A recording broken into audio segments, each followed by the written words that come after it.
The rain pounded against my skin as I ran, each droplet feeling like tiny needles piercing through my thin coat. My breath came in short, painful bursts, creating small clouds in the frigid night air. I could still hear Ryan's voice behind me, that familiar slur in his words that always preceded the worst nights. "Olivia, don't you dare walk away from me." My heart hammered against my ribs as I ducked into an alley, the smell of garbage and wet asphalt filling my nostrils. 3 years of this cycle, his drinking, his rage, his morning apologies, and tonight, I'd finally found the courage to leave. But I hadn't anticipated the storm, or that my getaway car would fail to start, or that Ryan would arrive home early. I pressed my back against the cold brick wall, my fingers clutching the small duffel bag containing everything I could grab in the 5 minutes I had before he returned. My phone was dead. The nearest bus station was 15 blocks away, and the rain showed no signs of letting up. When I peered around the corner, I could see Ryan's silhouette moving beneath the dim streetlight, his head turning in every direction. Even from this distance, I recognized the dangerous set of his shoulders. The last time he'd looked like that, I'd ended up with 3 broken ribs and a story about falling downstairs that no one questioned. "I know you're out here somewhere," his voice carried on the wind, making me flinch. I needed to move, to get as far away as possible before he tracked me down. Wiping the rain from my eyes, I spotted it across the street. A sleek black car, engine running, no driver in sight. Someone making a quick stop at a late-night pharmacy, perhaps. The windows were tinted so dark they reflected the streetlights like obsidian mirrors. It was wrong. I knew it was wrong. But as Ryan's voice grew louder, desperation overcame my better judgment. I darted across the street, my worn sneakers splashing through puddles, and tested the passenger door. Unlocked. Without allowing myself another thought, I slipped inside and ducked below the window line, my soaked clothes immediately dampening the immaculate leather seat. The interior smelled of expensive cologne, and something subtle I couldn't place. Sandalwood, perhaps. The dashboard glowed with more buttons and screens than I'd ever seen in a car. This wasn't just any vehicle, this was wealth on wheels. A momentary pang of guilt twisted my stomach, but the sight of Ryan appearing at the mouth of the alley I'd just left solidified my decision. I'd leave a note, an apology, money to pay for the ride, anything. Once I was safe, I counted my racing heartbeats in the darkness, praying that whoever owned this car would take their time. 1 minute passed. Then 2. Ryan was moving methodically down the street now, checking doorways and alleys. I pressed myself lower into the footwell. The driver's door opened suddenly, letting in the sound of rain before closing with a soft, expensive-sounding thud. I froze, not even daring to breathe. A moment of silence followed. Had they noticed the wet marks on their seat? Could they see me? Then a voice spoke, low and controlled, with the kind of quietness that was more terrifying than any shout. "You have exactly 5 seconds to explain why you're in my car before I have Vince here remove you permanently." I slowly raised my head above the dashboard. The driver wasn't alone. A mountain of a man stood outside the driver's window, his broad shoulders blocking the streetlight, creating a halo effect around his silhouette.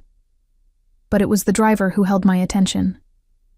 A man in his late 30s, perhaps, with features that seemed carved from stone. His suit was impeccably tailored, no wrinkles despite the rain. His hands rested on the steering wheel, steady, adorned with a single platinum ring on his right index finger. When our eyes met in the rearview mirror, something cold slithered down my spine. They were dark, almost black in this light, assessing me with the detached interest of someone studying an insect before deciding whether to crush it. "I'm sorry," I stammered, my voice barely audible. "I needed to hide. My ex. He's out there looking for me and I—" The man raised one hand slightly, and I fell silent immediately, my words dying in my throat. "Vince," he said, his eyes never leaving mine in the mirror. "Check the street.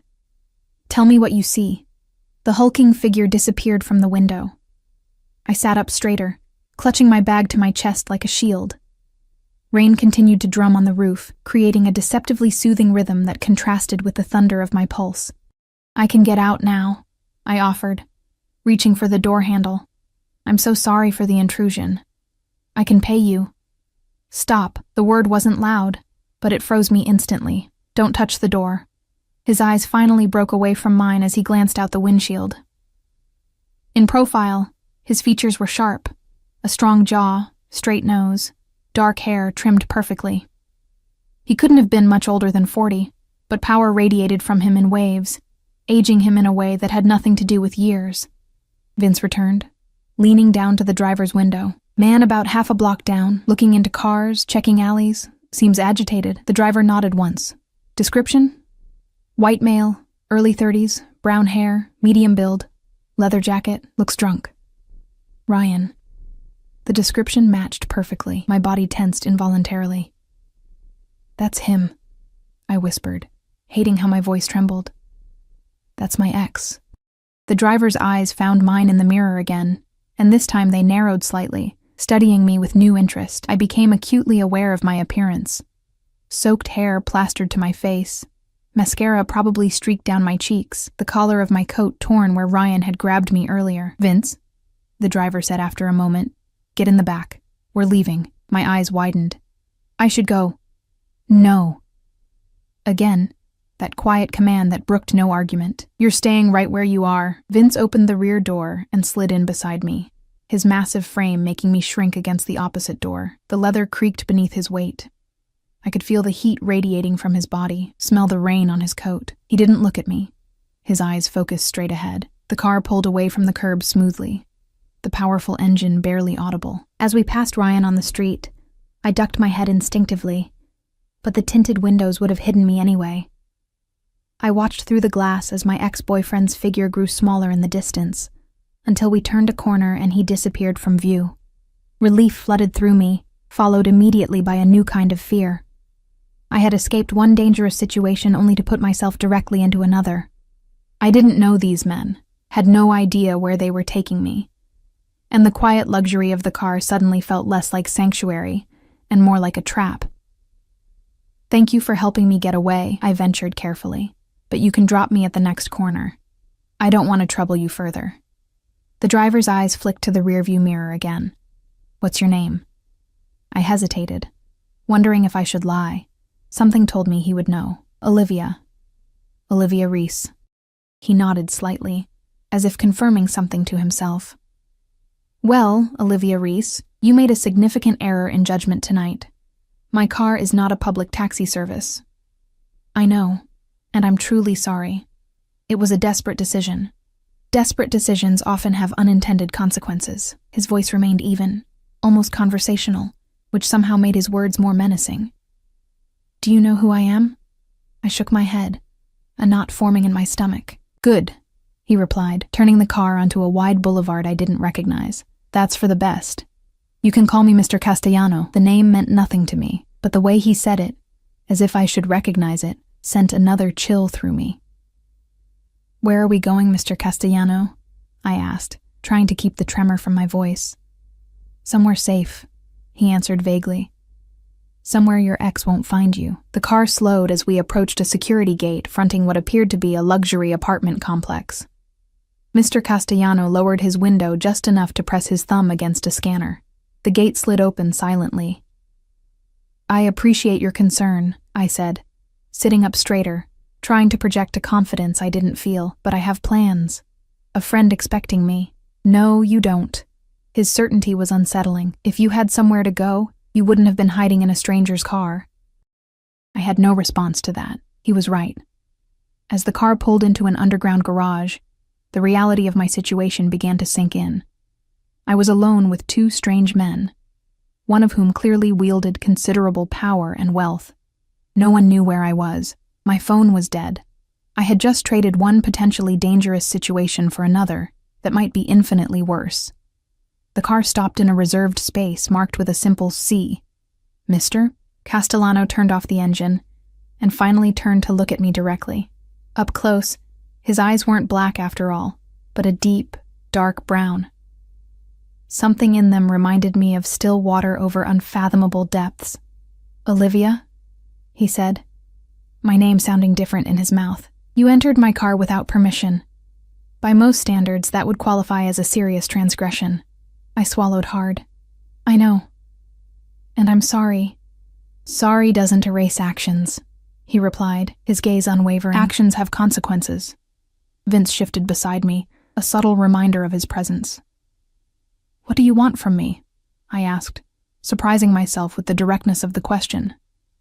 The corner of Mr. Castellano's mouth curved slightly, not quite a smile, but something that hinted at amusement. For now, I want you to come upstairs. Get dry. Have something warm to drink. Then we'll discuss your situation. It wasn't a request. As if to emphasize this point, Vince opened his door and stepped out, then opened mine, standing aside expectantly. The garage was silent except for the occasional drip of water from the car's exterior. I had a choice to make, though it hardly felt like one. Step out into the unknown with these strangers, or what? Make a scene in an empty garage? Try to run, with nowhere to go and a dead phone? I clutched my duffel bag tighter and stepped out of the car, the click of the door closing behind me echoing with an awful finality. The elevator was another world of luxury. Mirrored walls, polished brass fixtures, and that new car smell that spoke of regular cleaning. Mr. Castellano stood beside me, his presence filling the small space despite his perfect stillness. Vince positioned himself just behind us, silent as a shadow, but impossible to forget. I caught glimpses of myself in the mirrored walls, bedraggled, small, and obviously out of place between these two immaculate men. My soaked clothes clung uncomfortably to my skin, and I couldn't stop a slight shiver. In the harsh elevator lighting, I noticed a bruise forming on my wrist where Ryan had grabbed me earlier. I tugged my sleeve down quickly, but not before catching Mr. Castellano's gaze flickering to the discoloration, and then away, his expression unchanged. The elevator didn't stop until we reached the penthouse level. Of course it would be the penthouse. The doors slid open to reveal a private foyer, with gleaming marble floors and art that looked expensive enough to fund my entire existence. This way, Mr. Castellano said, stepping out first. I hesitated, suddenly overwhelmed by the reality of what I was doing. Following a stranger, clearly a powerful, dangerous stranger, into his private domain. Every warning I'd ever heard screamed through my mind. Second thoughts, Ms. Reese? He asked without turning around, somehow sensing my hesitation. I don't think I should be here, I managed to say, my voice smaller than I intended. He turned then, studying me with those dark, unfathomable eyes. You made that decision when you chose my car as your hiding place. Now we deal with the consequences. He gestured forward. After you. Vince's solid presence behind me made it clear this wasn't a negotiation. I stepped into the foyer, my wet sneakers squeaking embarrassingly against the pristine floor. The apartment beyond was exactly what you'd expect from someone like Mr. Castellano, spacious, minimalist, with floor-to-ceiling windows offering a panoramic view of the city lights glittering through the rain. Everything was in shades of black, white, and gray, with occasional touches of deep blue. It wasn't just decorated, it was curated. Nothing out of place, nothing personal or revealing. Vince, wait outside, Mr. Castellano said, and the mountain of a man nodded once before retreating to the foyer, closing the heavy doors behind him. Alone with Mr. Castellano, my anxiety spiked. I stood dripping on his immaculate floor, clutching my pathetic duffel bag, feeling like a stray animal that had somehow wandered into a palace. You're soaking wet, he observed, his tone matter-of-fact. The bathroom is through there. You'll find towels, a robe. Leave your clothes outside the door. They'll be taken care of. I blinked at him. Taken care of? Dried, cleaned. His eyes narrowed slightly. Is that a problem? No, I just what? Didn't want to be naked in a stranger's home. Didn't trust whatever taken care of might actually mean. I have some clothes in my bag. He nodded once. Fine. Go change. It wasn't kindness in his voice, more like impatience, or perhaps just practicality. I headed in the direction he'd indicated, passing through a spacious bedroom that, like the rest of the place, revealed nothing personal about its occupant. The attached bathroom was larger than my entire studio apartment, all marble and glass, with a shower that had more jets and controls than I knew what to do with. I locked the door behind me, leaning against it for a moment as I tried to gather my thoughts. The woman in the mirror looked like a stranger, pale, with dark circles under her eyes, wet hair plastered to her skull. A small cut on my cheekbone was beginning to swell where Ryan had struck me when I'd told him I was leaving. I touched it gingerly, wincing. The warm shower was a temptation I couldn't resist, though I rushed through it, afraid to keep Mr. Castellano waiting. I pulled clean clothes from my bag, just jeans and a simple sweater, nothing that matched the elegance of this place. After combing through my wet hair with my fingers, I reluctantly unlocked the door and stepped back into the bedroom. Mr. Castellano wasn't there, thankfully. I found him in the main living area, standing by the windows, looking out at the city. He'd removed his suit jacket and rolled up the sleeves of his crisp white shirt, revealing strong forearms dusted with dark hair. A glass of amber liquid rested in his hand. "Better?" he asked without turning. "Yes, thank you." I hovered awkwardly at the edge of the room, unsure of my place in this strange scenario. He turned then, his eyes taking me in with a quick, assessing glance. "Sit," he said, gesturing to one of the sleek sofas. "Would you like a drink?" I shook my head as I perched on the edge of the sofa. "No, thank you." He raised an eyebrow. "Are you sure? You seem like you could use one." "I'm sure," I said firmly. The last thing I needed was alcohol clouding my judgment. "Mr. Castellano, I appreciate the bathroom and everything, but I really should go." He took a seat in an armchair across from me, crossing one leg over the other with casual elegance. "Go where, exactly?" The question hung in the air between us, unanswerable. I had no place to go. That was the whole problem. "I'll figure something out," I said, lifting my chin slightly. "I always do." He took a sip of his drink, watching me over the rim of the glass. The bruises suggest otherwise. My hand instinctively went to my cheek. "That's not—" "Don't lie to me, Olivia." His voice remained calm, but there was steel beneath it. I despise dishonesty. I fell silent, unsure how to respond. "How long?" he asked after a moment.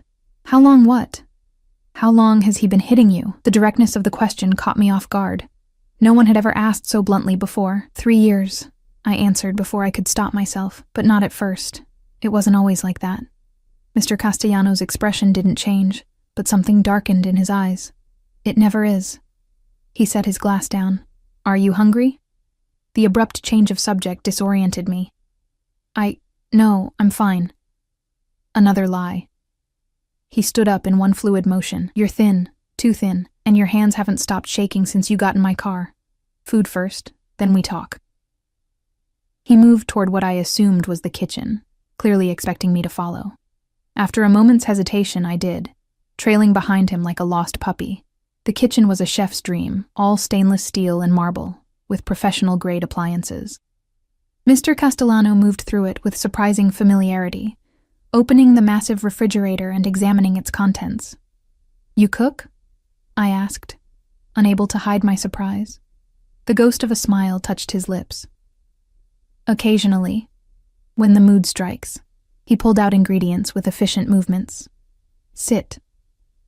I slid onto one of the high stools at the counter, watching as he began preparing something simple.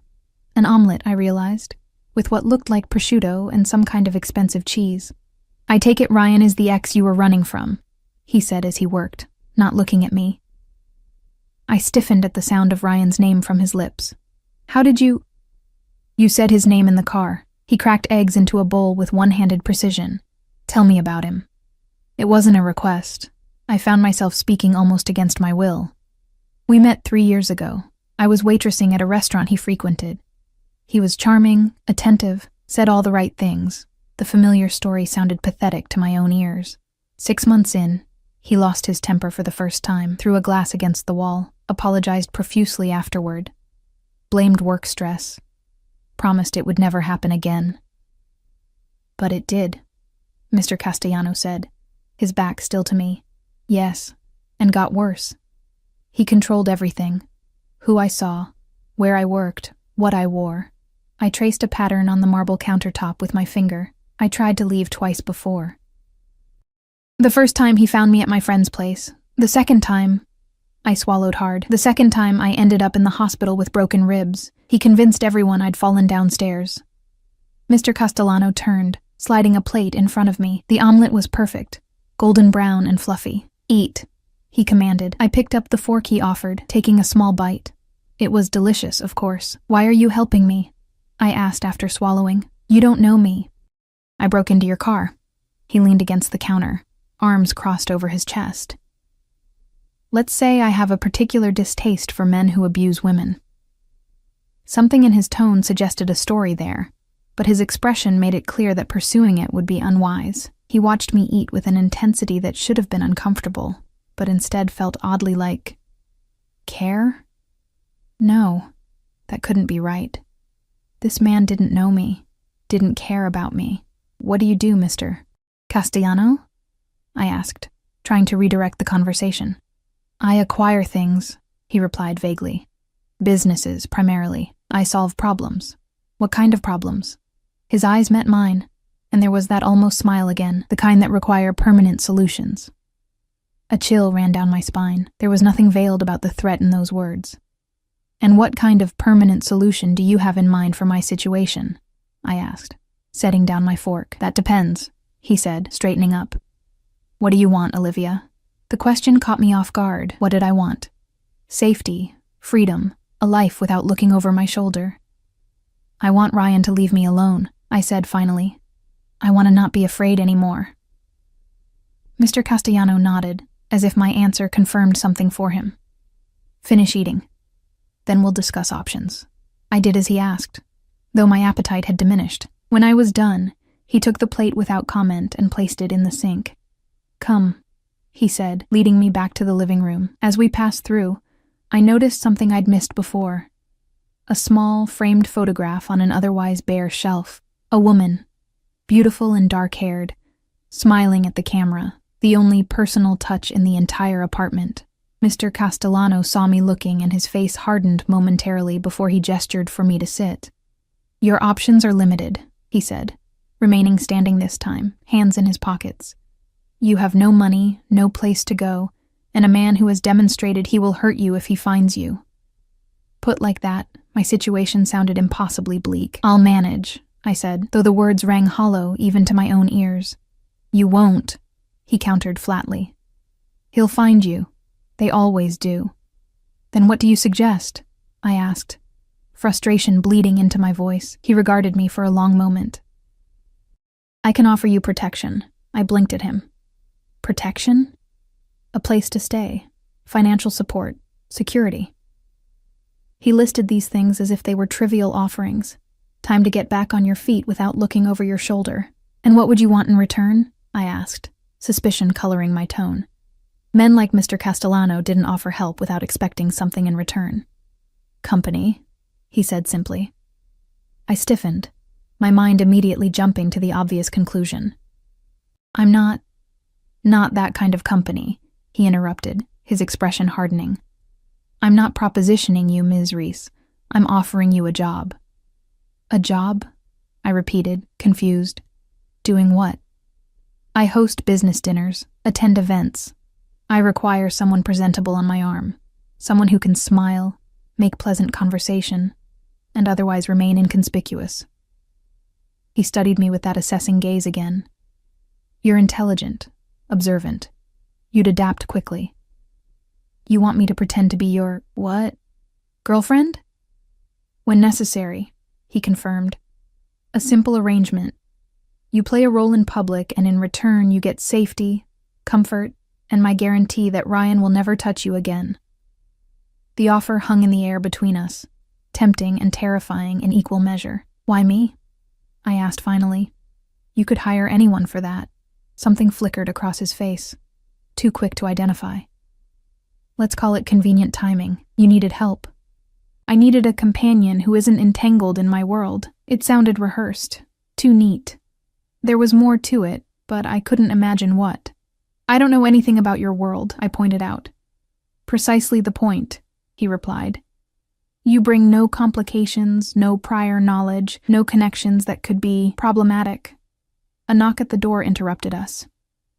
Mr. Castellano moved to answer it, speaking briefly with someone outside, Vince, I assumed, before returning with a slim folder in his hand.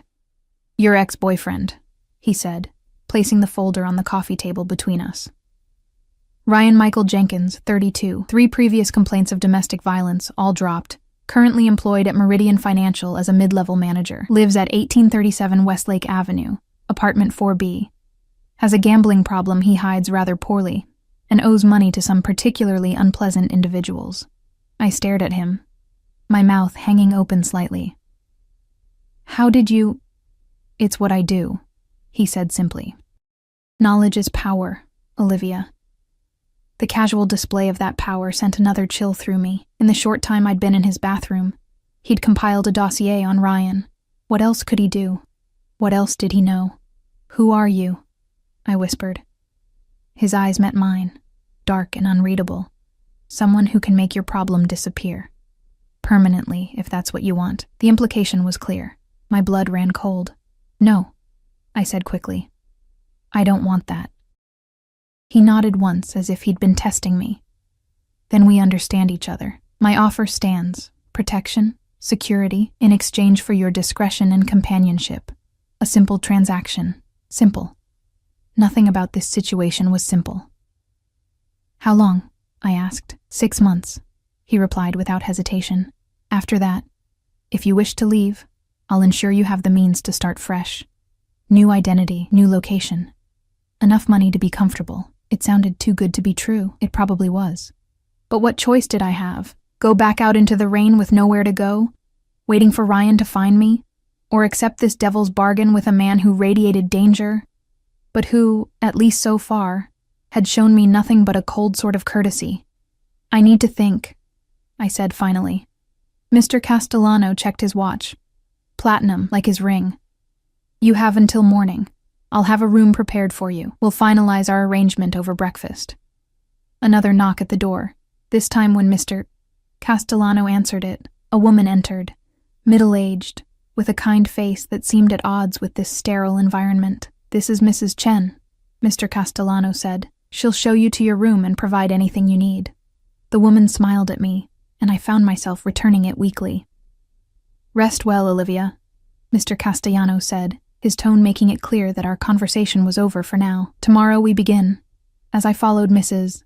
Chen down a hallway, I couldn't shake the feeling that I'd just made a deal with the devil, one I didn't fully understand, with terms I hadn't agreed to yet, but a deal nonetheless.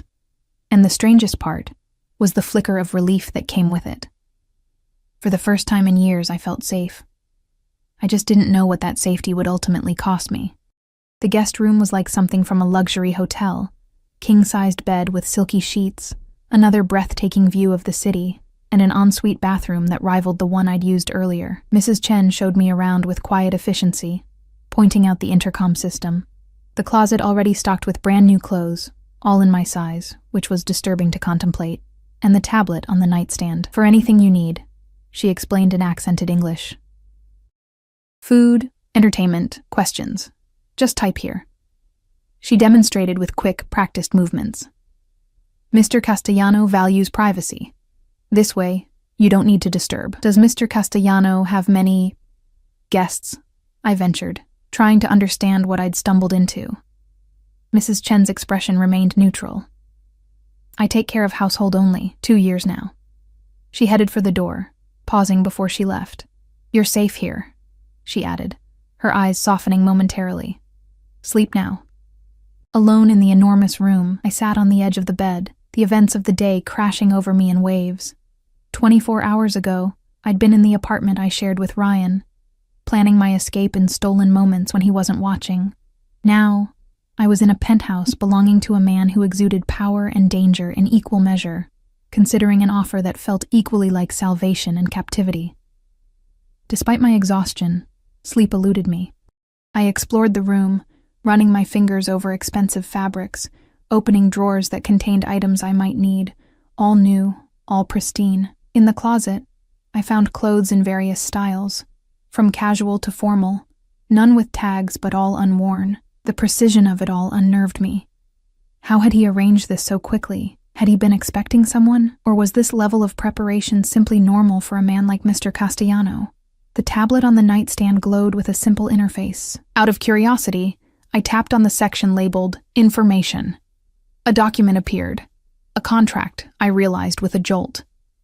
The agreement Mr. Castellano had outlined, formalized in legal language, 6 months of companionship services in exchange for protection, housing, and a new identity afterward. The terms were surprisingly straightforward, listing expectations for public appearances, confidentiality requirements, and even a generous monthly stipend that would be held in trust until the contract's completion. What caught my eye, however, was the section labeled termination clauses. Either party could end the arrangement before the 6-month period, but doing so would forfeit all financial benefits for me. And there, in coldly clinical language, the protector, hereafter Castellano, reserves the right to terminate agreement in case of breach of confidentiality, with such termination to be absolute and final. The word sent a chill down my spine. Absolute and final. There was no mistaking the threat embedded in that phrasing. I set the tablet down, my hands trembling slightly. What had I gotten myself into? Who was this man who could produce detailed dossiers and legal contracts at a moment's notice? The obvious answer hovered at the edges of my consciousness, but I pushed it away. Better not to know. Better not to name it. Sleep eventually claimed me, but it was fitful, filled with dreams of running down endless corridors, pursued by shadowy figures, sometimes Ryan, sometimes the stoic Vince, and sometimes Mr. All. Castellano himself, watching with those dark, unfathomable eyes. Morning arrived with a soft chime from the tablet. 7 a.m. A message glowed on the screen. Breakfast in the dining room at 8:00. Appropriate attire has been laid out. I showered again, letting the hot water ease the tension in my muscles. In the closet, I found a simple white blouse and tailored black pants set apart from the other clothes. The subtle command was clear. This was what I was expected to wear.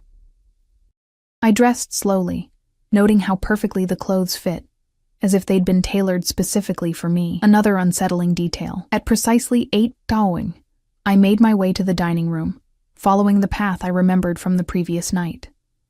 Mr. Castellano was already seated at the head of a table that could comfortably seat 12, a newspaper spread before him. He wore another immaculate suit, this one a deep navy.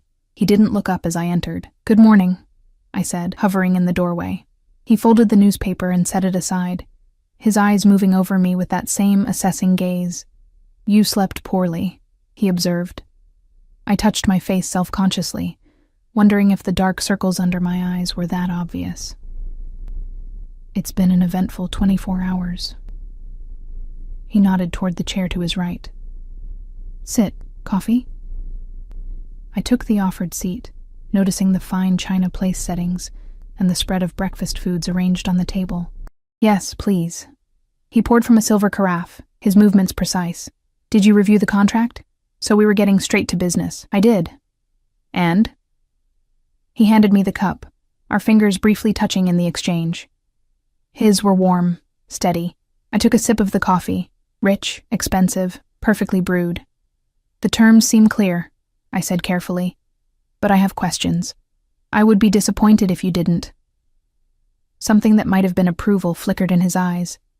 "Ask." I set the cup down. "Who are you, really? What do you do that requires this kind of arrangement?" His expression remained impassive. "I told you. I acquire businesses. I solve problems." "That's not an answer." "It's the only one you're getting." His tone was final. "Next question." I suppressed a flare of frustration. "The clothes, the contract, this whole setup. How did you arrange it all so quickly?" "I'm efficient," he replied. "And I have resources. So I'm not the first person you've made this offer to," I concluded. Something darkened in his expression. "You would be mistaken in that assumption." His answer surprised me. Then why me? Why now? Mr. Castellano studied me for a long moment. "Let's call it a confluence of timing and circumstance. You needed help. I had a particular requirement." He reached for a plate, serving himself eggs and toast with methodical precision. "Help yourself." I did, though my appetite was minimal. "What exactly will I be expected to do as your companion?" "Accompany me to business dinners, charity events, social occasions. Smile, make appropriate conversation. Observe but don't intrude." He cut his toast into perfect squares. "In public, you'll be introduced as my partner.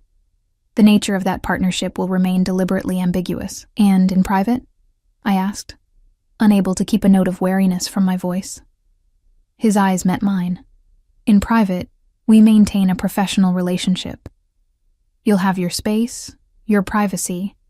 I'll have mine. We'll interact as needed to maintain the illusion for any staff or visitors. The termination clause, I said after a moment. It's rather ominous. It's necessary, he replied without elaboration. What happens if I say no to all this? He set down his fork, giving me his full attention. Then Mrs. Chen will provide you with enough money for temporary accommodations and transportation. You'll leave, and we'll never speak again. He paused. And you'll be on your own when Ryan inevitably finds you. The casual mention of Ryan's name made my stomach clench. You make it sound like a certainty. It is. His voice was matter of fact. Men like him don't let go easily. They can't bear to lose what they consider their property. The word property struck a nerve. I'm not property, I said sharply. Not his, not yours. Something that might have been respect flashed across Mr. Castellanos' face. No, he agreed. You're not, which is why my offer comes with no physical obligations or expectations. Your body remains entirely your own. I pushed my barely touched plate away. Why do I feel like there's something you're not telling me? Some reason you've singled me out for this arrangement? Mr. Castellanos' expression shuddered. You're overthinking. The situation is exactly as I've presented it. He was lying. I was certain of it. There was more to this than he was saying, but I couldn't imagine what it might be. What possible interest could a man like him have in someone like me? If I accept, I said slowly, I want one addition to the contract. His eyebrow raised slightly, which is? I want to work. A real job.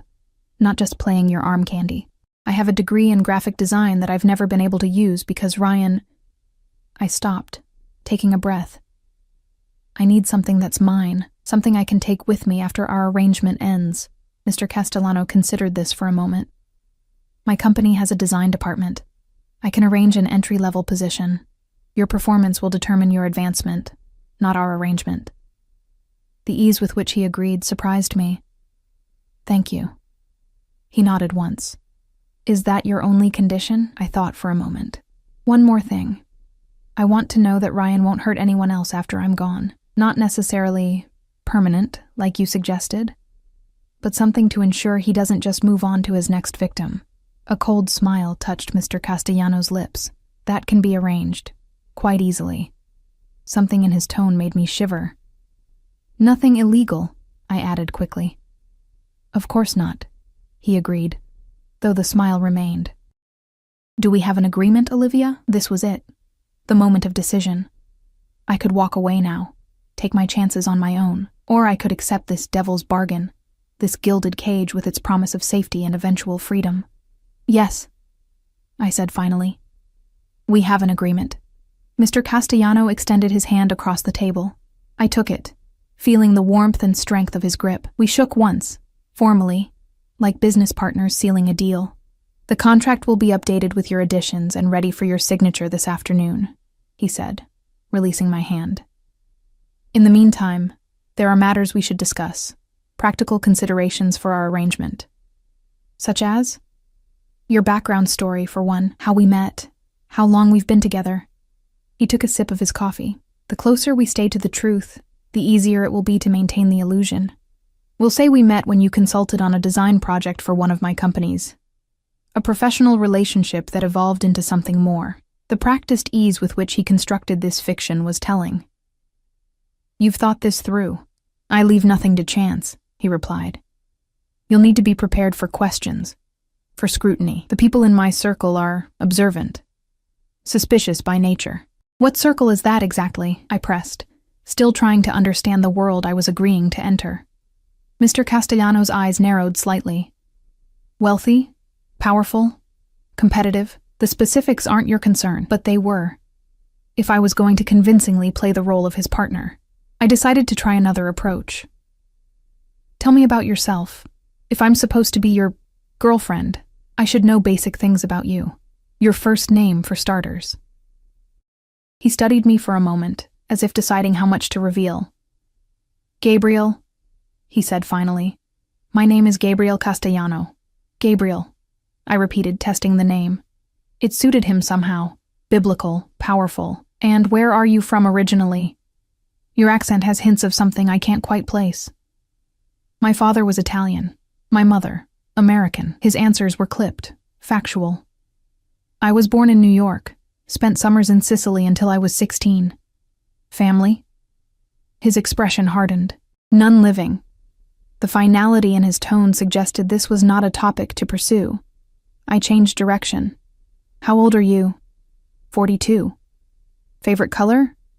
A flicker of amusement crossed his face. "Is this relevant?" "Yes," I insisted. "These are things people know about their partners. Small details matter in creating a convincing story." He conceded with a slight nod. "Blue. Dark blue." "Favorite food?" "I don't have preferences. I appreciate quality in all forms." I rolled my eyes before I could stop myself. "Everyone has preferences, Gabriel." The use of his first name hung in the air between us. For a moment, I thought I'd overstepped, but then the corner of his mouth curved upward. Not quite a smile, but close. "Seafood," he said after a moment. "Particularly grilled octopus, prepared the way my grandmother made it." It was the first personal detail he'd offered voluntarily, and I seized on it. "Tell me about your grandmother." Something softened in his eyes, so briefly I might have imagined it. "Another time, perhaps." He glanced at his watch. "I have business to attend to this morning. Mrs. Chen will assist you with anything you need. We'll continue this conversation over dinner." He stood, adjusting his suit jacket with a practiced motion. "I've taken the liberty of having your belongings moved from your apartment." I blinked in surprise. "My belongings? Your clothes, personal items, anything that appeared to hold sentimental value." His tone was matter-of-fact, as if breaking into my apartment was a trivial matter. "They're being delivered this afternoon." "How did you—" I began, then stopped. Of course. He knew where Ryan lived. He'd sent someone to my apartment, our apartment, to collect my things. What if Ryan had been there? He wasn't, Gabriel replied simply. He spent the night at a bar downtown, then crashed at a friend's place on Lexington Avenue. "He's been calling your phone repeatedly, growing increasingly agitated."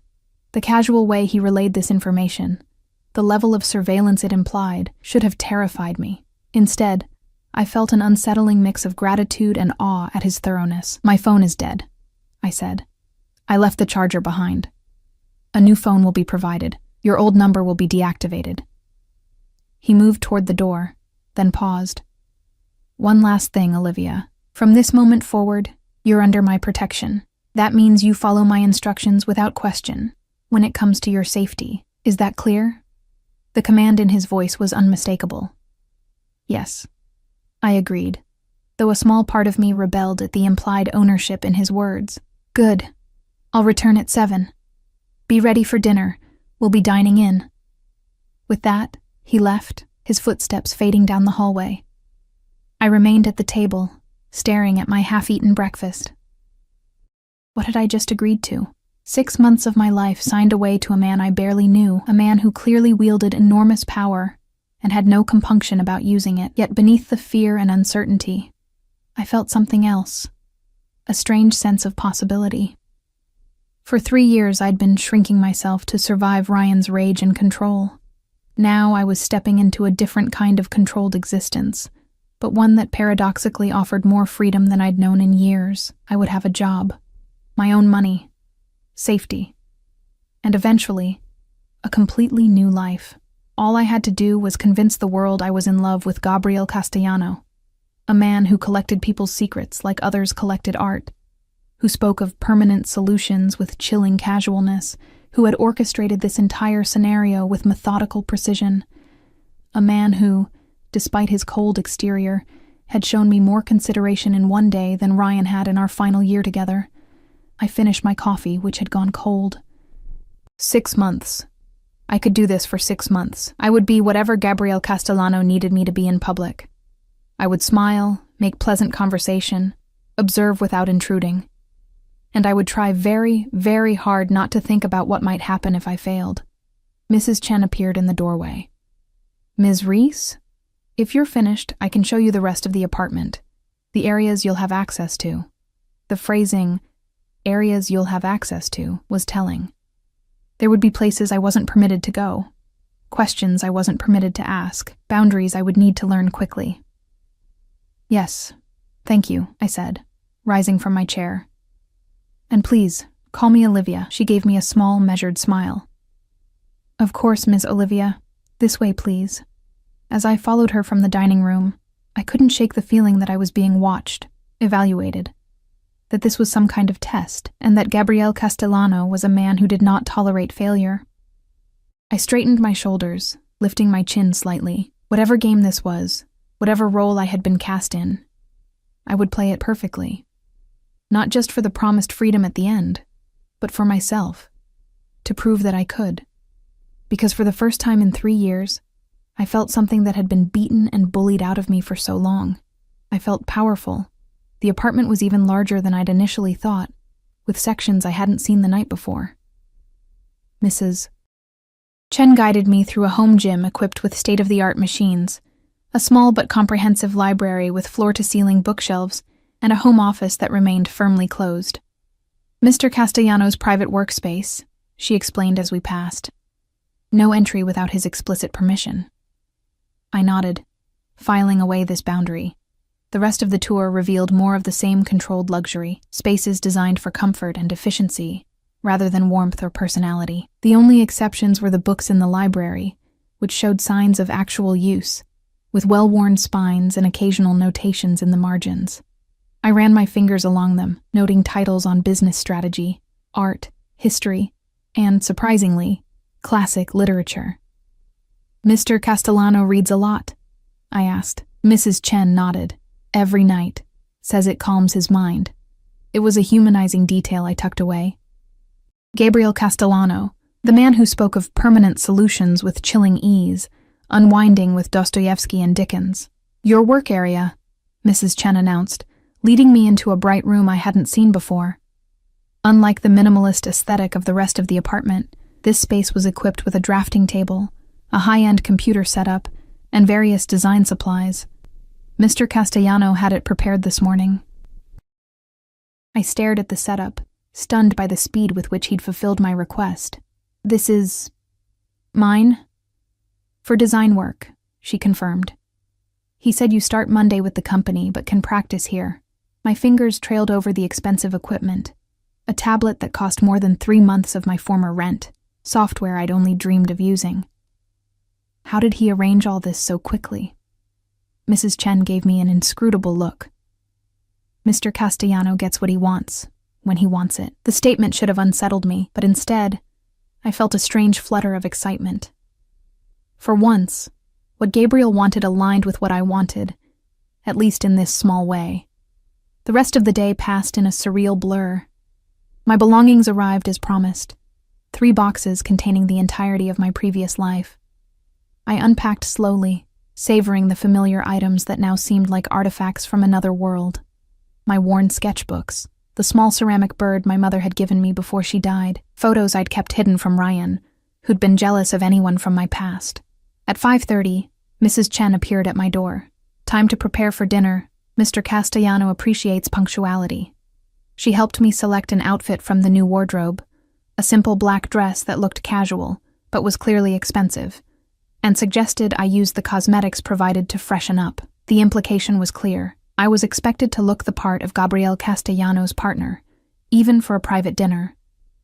At precisely 7:00, I made my way to the dining room, where Gabriel was already waiting. He'd changed from his business suit into more casual attire, dark slacks and a charcoal sweater that somehow looked as formal on him as the suit had. His eyes moved over me with that now familiar assessing gaze. "Better," he said simply. I raised an eyebrow. "Better than what?" "Than this morning. You look rested." He pulled out a chair for me, an oddly gentlemanly gesture from a man I was increasingly certain was anything but gentle in his business dealings. "Thank you for the design setup," I said as I took my seat. "It's incredibly generous." He dismissed my gratitude with a slight wave. "It's practical. You'll need to be properly equipped to perform well at your job. A server I hadn't seen before appeared with wine, pouring for both of us before disappearing through a door I presumed led to the kitchen. You have staff besides Mrs. Chen, I observed. When necessary, Gabriel replied. I value my privacy, but certain occasions call for additional support.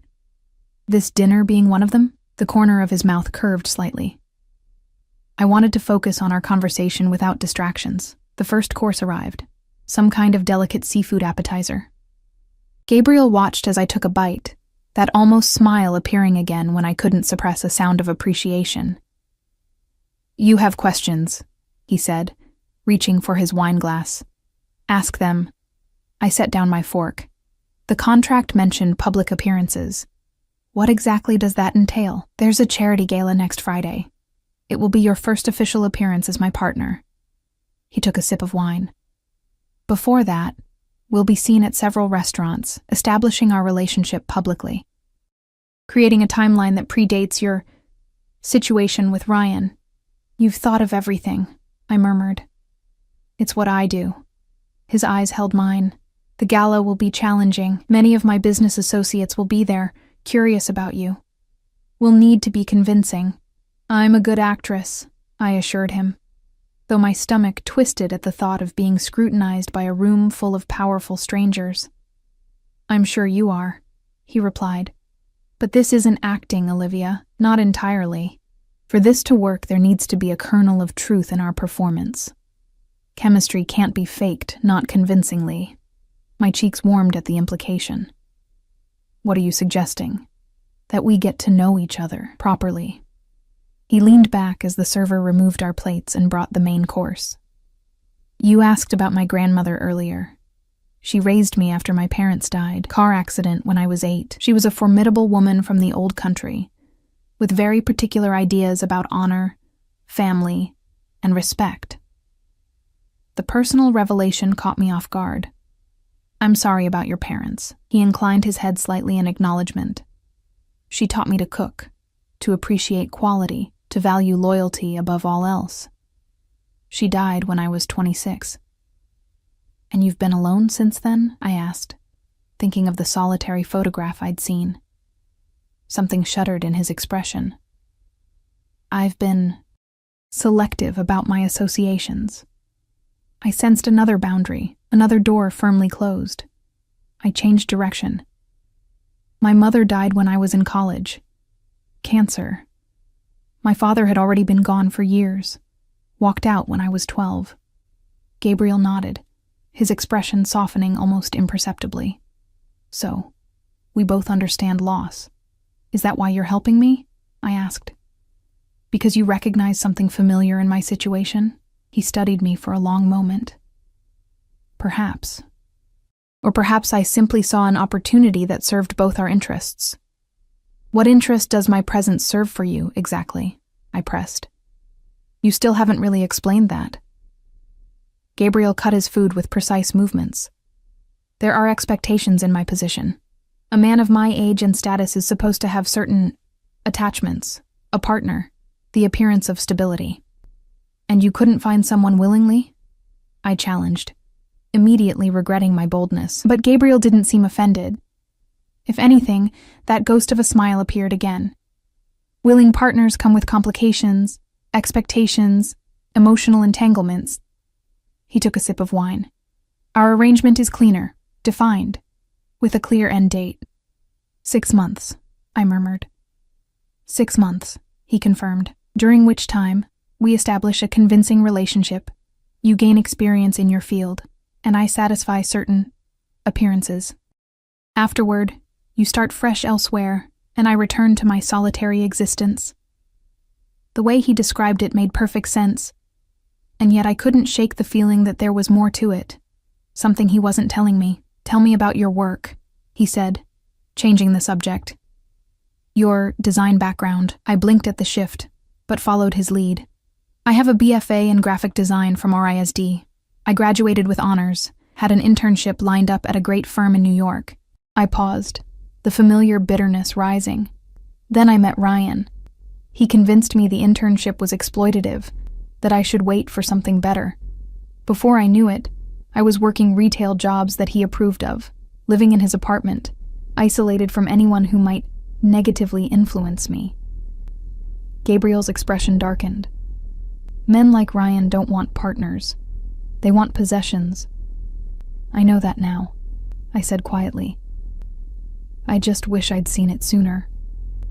You got out, he pointed out. Many don't. Thanks to you, I acknowledged, meeting his gaze. Whatever your reasons, I'm grateful for that. Something unreadable flashed in his eyes. Don't thank me yet, Olivia. Our arrangement has barely begun. The rest of dinner passed with surprisingly easy conversation. Gabriel asked intelligent questions about my design interests, offering insights about his company's needs that suggested he'd given genuine thought to my role there. I learned that his business empire was larger than I'd imagined, encompassing everything from real estate to technology investments. What he didn't say, what remained carefully unspoken, was anything about the darker aspects of his work, the problems he solved, the power he wielded so casually.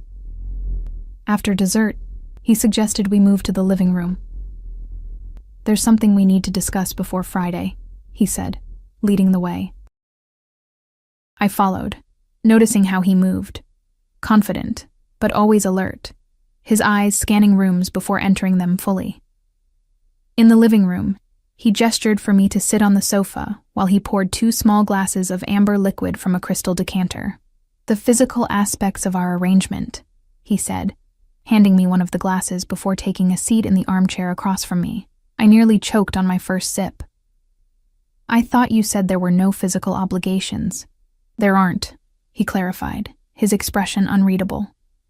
But for our performance to be convincing, there will need to be certain displays of affection, hand-holding, the occasional touch, perhaps even a kiss, if circumstances demand it. My cheeks warmed at the thought. I see. These interactions should appear natural, comfortable, which means we need to establish a level of familiarity beforehand. He set his glass down. I don't want you flinching if I touch your arm in public. The implication was clear. We needed to practice. My pulse quickened traitorously. What do you suggest? I asked, my voice steadier than I felt. Gabriel considered me for a moment. Stand up. I did, setting my glass beside his. He rose as well, closing the distance between us with 2 measured steps. Up close, I was again struck by the controlled power in his movements, the subtle cologne that clung to him, the intensity of his dark eyes. May I? He asked, his voice low. I nodded, not trusting myself to speak. He reached out slowly, telegraphing his movements, and placed his hand on my shoulder. Even through the fabric of my dress, I could feel the warmth of his palm. His touch was light but firm, nothing like Ryan's bruising grip. This is the simplest form of contact, he said, his voice taking on an instructional tone that somehow made the situation both more and less intimate. A hand on your shoulder, your back, your arm, guiding, not controlling. He demonstrated, his hand sliding to my upper back, applying the gentlest pressure to guide me half a step closer. I moved willingly, caught in the strange bubble of this lesson. Hand-holding, he continued, letting his hand fall from my back and extending it palm up between us. This will be expected. I placed my hand in his, surprised at how normal it felt. How right, somehow, despite the clinical nature of the exercise. His fingers closed around mine, warm and strong, but never gripping too tightly, just present. Secure. Good, he murmured. You don't tense when I touch you. That's important. His approval shouldn't have pleased me as much as it did. I withdrew my hand, needing to re-establish some distance. Anything else I should know about these displays? Something flickered in his eyes, amusement perhaps, or challenge. There will be moments when more intimate contact may be necessary, a kiss on the cheek, for instance. My breath caught as he stepped closer again, his hand coming up to gently brush a strand of hair behind my ear. The gesture was so unexpected, so tender, that I forgot this was supposed to be a demonstration. May I? He asked again, his voice lower now. I nodded, unable to look away from his face. He leaned in slowly, giving me every opportunity to pull back. and pressed his lips lightly to my cheek. It was barely a touch, over almost before it began, and yet it sent a ripple of awareness through my entire body. When he pulled back, his expression was unreadable, but I thought I detected a slight darkening of his eyes, a tightness around his mouth that hadn't been there before. "That should suffice for most situations," he said, his voice perfectly controlled again as he stepped back. "If anything more is ever required, we'll discuss it beforehand." I nodded, not trusting my voice. What was happening to me? This was a business arrangement, a transaction. The fact that Gabriel Castellano was handsome in his severe way shouldn't matter. The fact that his touch made my skin tingle shouldn't matter, but it did. "There's one other thing we should address," he said, returning to his seat and retrieving his glass. "Ryan." The name crashed through the strange tension between us, a harsh reminder of reality. "What about him?" I asked, sinking back onto the sofa. "He's been asking about you, at your former workplace among your acquaintances."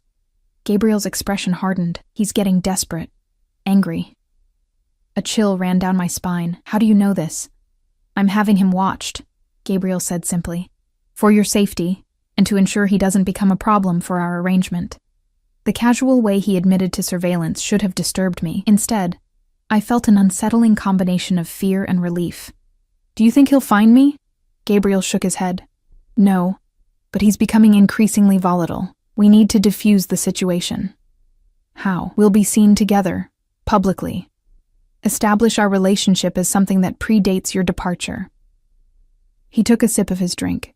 "When Ryan inevitably learns of this, he'll draw his own conclusions. It will shift his anger, redirect it. Toward you," I realized. Gabriel's smile was cold. "Let him try." The quiet confidence in his voice reminded me of who I was dealing with, a man who spoke of permanent solutions and had people followed without a second thought. A man who, despite his cultured exterior, was clearly dangerous. "What will you do if he comes after you?" I asked. "Handle it," Gabriel replied simply. "But he won't. Men like Ryan are cowards at heart. They prey on those they perceive as weaker. When confronted with real power, they fold." The certainty in his voice was comforting, even as it raised more questions about who exactly Gabriel Castellano was. What had I aligned myself with? What forces had I invited into my life by accepting his offer? "I should warn you," he continued, "that establishing our relationship publicly means you'll be photographed. Noticed. It's unavoidable in my position." The implication was clear. Once I was seen with Gabriel, there would be no going back to anonymity. No changing my mind and slipping away. "I understand," I said. He studied me for a moment. "Do you?" "Once this begins, Olivia, we're committed to seeing it through, for your safety as much as for my purposes." "I said I understand," I repeated, meeting his gaze. "I'm not backing out." Something that might have been approval flickered in his eyes. "Good. Tomorrow we'll be having lunch at Bellini's. It's a popular spot for business executives. A good place to be seen together for the first time." He rose, indicating our conversation was drawing to a close. "You should rest. Tomorrow will be the first test of our arrangement." I stood as well, suddenly aware of how close we were standing, how easy it would be to reach out and touch him again. The thought startled me with its intensity. "Good night, Gabriel," I said, using his first name deliberately, testing how it felt on my lips. His eyes darkened almost imperceptibly. "Good night, Olivia." I made my way back to my room, my mind spinning. In just 2 days, my entire life had been upended. I'd gone from being Ryan's prisoner to being... what exactly? Gabriel's pretend girlfriend? His employee? His project? Whatever this was, whatever Gabriel's true motives, I was committed now. In less than 24 hours, we would be appearing in public together, beginning the charade that would define the next 6 months of my life. As I prepared for bed, I caught my reflection in the mirror. The same woman I'd been 2 days ago, and yet somehow completely different. There was color in my cheeks, a spark in my eyes that had been missing for years. I touched my cheek where Gabriel's lips had brushed it, the phantom sensation still lingering on my skin. This was dangerous, this flutter in my chest whenever he looked at me. This wasn't part of our arrangement. But as I slipped between the luxurious sheets, I couldn't help wondering if Gabriel felt it too. That unexpected spark, that pull between us, that had nothing to do with our contract, and everything to do with the way his eyes lingered on mine, the careful gentleness of his touch. 6 months, I reminded myself firmly. This was a 6-month arrangement, nothing more. I would play my part perfectly, take advantage of the opportunities it offered, and then move on to my new life. Away from Ryan, away from Gabriel, away from everything. So why did that future suddenly feel less like freedom and more like another kind of loss? Morning light filtered through the automated blinds, gradually brightening my room as if nature itself was being controlled by Gabriel's meticulous preferences. I'd barely slept, my mind racing with thoughts of our upcoming public debut. By this afternoon, whatever this arrangement was, would become real to the outside world. I selected a deep blue dress from the wardrobe, remembering Gabriel's admission that it was his favorite color, and spent more time than usual with my appearance. The woman in the mirror looked polished, sophisticated, worthy of being on the arm of someone like Gabriel Castellano. But beneath that carefully constructed exterior, anxiety churned. When I emerged from my room, Gabriel was waiting in the foyer, checking his watch. He looked up as I approached, his gaze moving over me in that now familiar assessment. "Blue suits you," he said, his voice giving nothing away, yet something in his eyes, a brief flash of appreciation, sent warmth spreading through my chest. "Thank you," I replied, suddenly hyper-aware of every movement, every breath. "I remember you mentioned it was your favorite color." The slightest hint of surprise crossed his features. There and gone in an instant. "You pay attention. Good." In the elevator, he briefed me on what to expect. Bellini's caters to a certain clientele. People who know me, know of me, will be noticed, observed. His eyes met mine. "Are you ready for that?" I squared my shoulders. "Yes." "Remember," he said as the elevator doors opened to the private garage. "As far as anyone knows, we've been seeing each other for 2 months. You're a designer who caught my eye during a project for one of my companies. And we've been inseparable ever since," I finished, offering a smile that I hoped appeared natural. "I know the story, Gabriel." His car waited, not the one I'd hidden in that rainy night, but an equally luxurious sedan with a different driver at the wheel. Not Vince this time, but a lean, hawk-faced man who nodded respectfully as Gabriel opened my door himself. "Marcus," Gabriel said by way of introduction. "He'll be with us most days." The message was clear. Another layer of security, another reminder of the world I was entering. The drive to the restaurant passed in silence, Gabriel reviewing something on his phone while I watched the city scroll past the tinted windows. When we arrived, Marcus pulled up directly to the entrance where a valet was already waiting, clearly recognizing the vehicle. "Follow my lead," Gabriel murmured as the door opened. "But be yourself, that's important." Before I could ask what he meant, he was out of the car, extending his hand to help me. As my fingers met his, I felt that same inexplicable jolt of connection. His hand moved to the small of my back as we approached the entrance, possessive but not controlling, exactly as he'd demonstrated the night before. The maitre d' practically bowed when he saw Gabriel. "Mr. Castellano, always a pleasure. Your usual table is ready." As we moved through the restaurant, I became acutely aware of the attention we attracted. Conversations paused briefly as we passed, eyes following our progress, subtle nods of acknowledgement directed at Gabriel. He returned these with minimal gestures.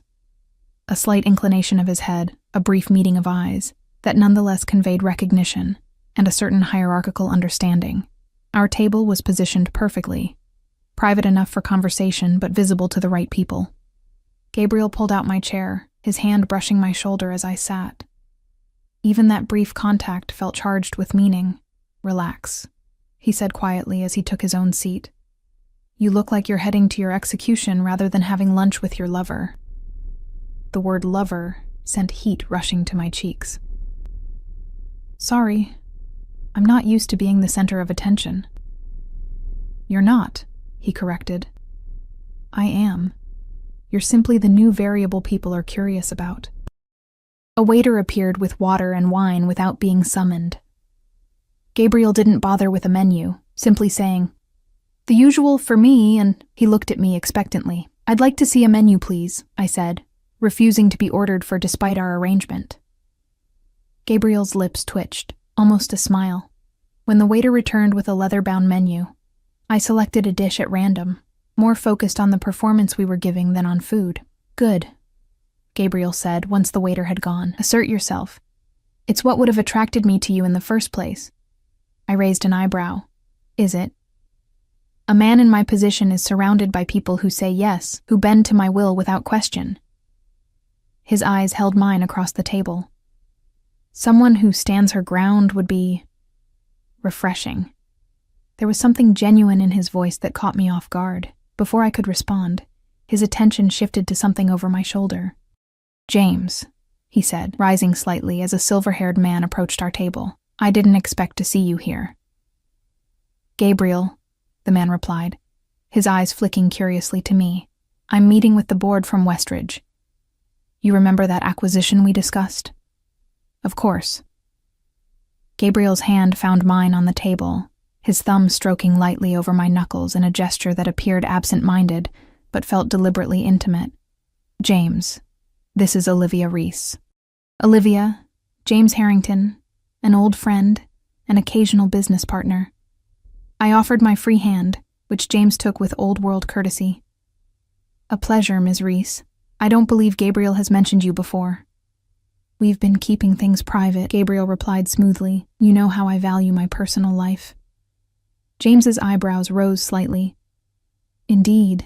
Well, I won't interrupt your lunch. Perhaps we could all have dinner sometime. I'd like that, I said before Gabriel could respond, earning an approving squeeze of my hand. After James departed, the performance continued. Throughout lunch, various associates stopped by our table, each interaction a carefully choreographed dance where I played the role of the enchanting new partner, while Gabriel maintained his usual controlled facade, with just enough softening around the edges to suggest genuine affection. It was exhausting and exhilarating all at once. By the time we finished dessert, which Gabriel insisted on sharing in a display that was clearly for the benefit of onlookers, I felt like I'd run an emotional marathon. You did well, he said as we waited for the car. Better than I expected. Thanks for the vote of confidence, I replied dryly. His hand found the small of my back again as Marcus pulled up. I mean it. You were natural, charming. People believed us. Isn't that what you're paying me for? The words came out sharper than I'd intended. Gabriel's expression darkened slightly as he helped me into the car. Once inside, with the privacy divider raised, he turned to me. Is that how you see this? Strictly transactional? Isn't it? I challenged, suddenly needing clarity amid the confusing mix of real and pretend. You made the terms quite clear. 6 months, then we part ways. He studied me for a long moment. The terms remain. But that doesn't mean what happens between now and then must be cold or impersonal. My heart stuttered in my chest. What exactly are you saying, Gabriel? Before he could answer, his phone rang. The transformation was immediate, his expression shuddering, his body tensing as he checked the caller ID. I need to take this, he said, his voice suddenly all business. Driver, take us to Kingsley Tower immediately. The call itself was brief, conducted in such quiet tones that I couldn't make out the substance. But the effect on Gabriel was unmistakable. Whatever warmth had been developing between us vanished, replaced by the cold, controlled man I'd first met. Change of plans, he said, after ending the call. I have business to attend to. Marcus will take you back to the apartment. Is everything okay? I ventured. It's being handled. His voice left no room for further questions. When we arrived at a sleek skyscraper downtown, Gabriel turned to me. Wait here, he instructed Marcus. Then to me, more softly. We'll continue our conversation later. As I watched him stride into the building, his posture rigid with controlled power, I was reminded of the reality behind our arrangement. Whatever was happening between us, this strange, unexpected pull, was secondary to who Gabriel Castellano really was. A man with secrets, with power, with a darkness I'd only glimpsed. Back at the apartment, hours passed with no word from Gabriel. Mrs. Chen assured me this was normal, that he often worked late. I tried to distract myself in the design room, but my mind kept returning to our interrupted conversation in the car, to the question that hung between us. It was after midnight when I heard the front door. Unable to sleep, I'd been curled up in the library with one of Gabriel's books. I rose as he appeared in the doorway. His tie loosened, a weariness in his posture I hadn't seen before. "You're still awake," he observed, his voice rough with fatigue. "I was worried," I admitted. "You left so suddenly." Something flickered in his eyes. Surprise, perhaps. "It was business. Nothing for you to concern yourself with." Was it about Ryan? The question escaped before I could stop it. Gabriel went still. "Why would you ask that?" "Because everything changed after James mentioned meeting you. Because you've had Ryan watched. Because what, Olivia?" His voice had taken on a dangerous edge. "Because there's something you're not telling me," I said, standing my ground despite the sudden tension in the room. "Something about why you really offered me this arrangement." For a long moment he said nothing, just studied me with those dark, unreadable eyes. Then, with a sigh that seemed to come from somewhere deep inside him, he moved to the small bar in the corner and poured himself a drink. "Ryan Jenkins works for James Harrington," he said finally. "Or rather, he embezzles from him. Has been for over a year." The revelation hit me like a physical blow. "What?" "But Ryan works at Meridian Financial, which manages several of Harrington's investment portfolios." Gabriel took a long sip of his drink. "We've been building a case against him for months. Your ex-boyfriend has stolen nearly $2 million from my oldest business partner." My mind raced to process this information. "So, when I appeared in your car that night, it wasn't coincidence," Gabriel confirmed. "I knew who you were the moment you said your name. We'd been monitoring Ryan, knew about his tendencies with you." His jaw tightened. "What I didn't anticipate was that you would choose that particular night to leave him." "You've been using me," I said, the hurt surprising in its intensity. "This whole arrangement, it was never about helping me or needing a companion. It was about getting to Ryan." Gabriel set down his glass and stepped closer. "It started that way," he admitted. "But it changed, Olivia.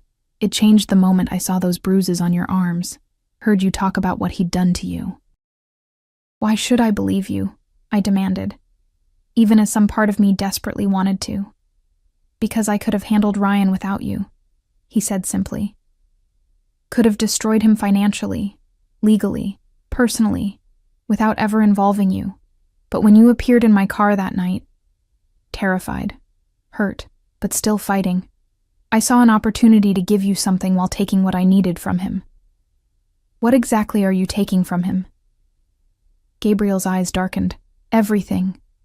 His freedom, when the evidence of his embezzlement is turned over to the authorities tomorrow. His pride, when he sees you with me.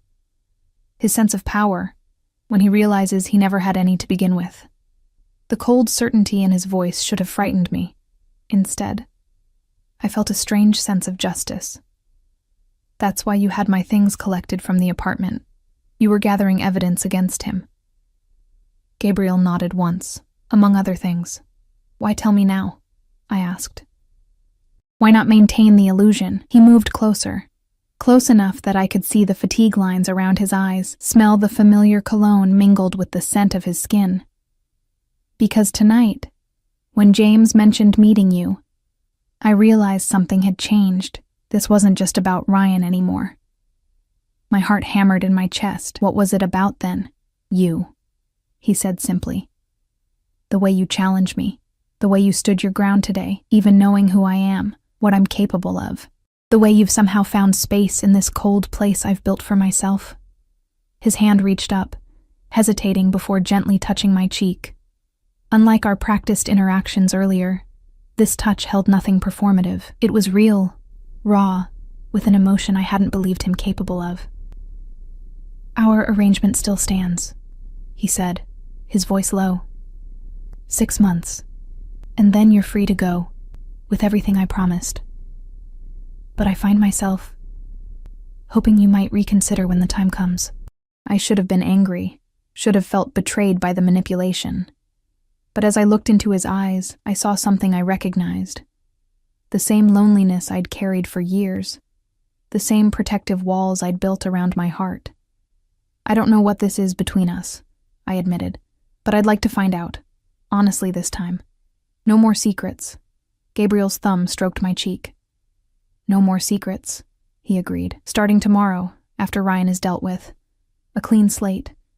A clean slate, I echoed, leaning into his touch.